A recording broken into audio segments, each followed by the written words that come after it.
Joining me now is NBC News senior Homeland Security correspondent Julia Ainsley, who had that exclusive reporting. Congratulations. You're always breaking news here, Julia. So thank you for being here. Take us inside your reporting. What are you learning? So this is fascinating. What it comes down to is Noem with her senior advisor, Corey Lewandowski, who was supposed to be there temporarily, but is still there.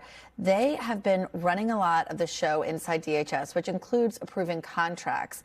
And what we understand is that the White House wants to move a lot faster to expand detention for immigration because they think that would really boost these arrest numbers and be able to make at least more good on President Trump's promise for mass deportations, even though they likely won't get to 1 million by the end of his first year. But what's been happening internally is that Noem and Lewandowski have been pointing fingers as they felt that pressure, especially on the heads of certain agencies like Customs and Border Protection. Even though they're at record low numbers on the border, the commissioner of CBP, Rodney Scott, who has always been a Trump loyalist, now believes and has been told that his emails are being monitored by Lewandowski because there's a sense that he might be undermining them to the White House. We also know Todd Lyons, the head of ICE, has threatened to quit on multiple occasions under this pressure to ramp up numbers, basically saying the reason we haven't been able to expand detention space has nothing to do with him as acting director, but more to do with Lewandowski and Noem's roles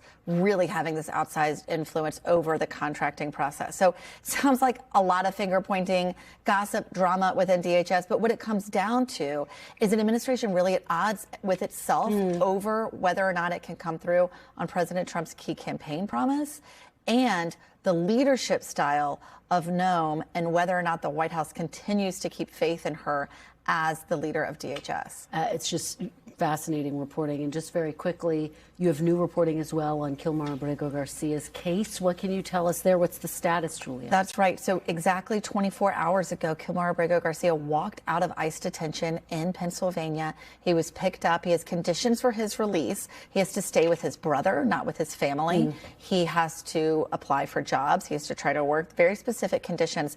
But this is all because a federal judge overseeing his case said, look, the Department of Homeland Security has tried so many times to send him to other countries that hasn't worked out. They cannot detain him indefinitely. And what his legal team wants is a chance for him to have due process while his criminal case plays out. Because if he's not in the country to defend himself and he gets deported, that's the end of his story. And he never gets the due process that this whole thing was about in the first place. Wow. Okay. Well, so many twists and turns with that case. You've been on top of all of them. Julia, thank you so much. Hope we have a great weekend. Thank you. You too. Appreciate your being here.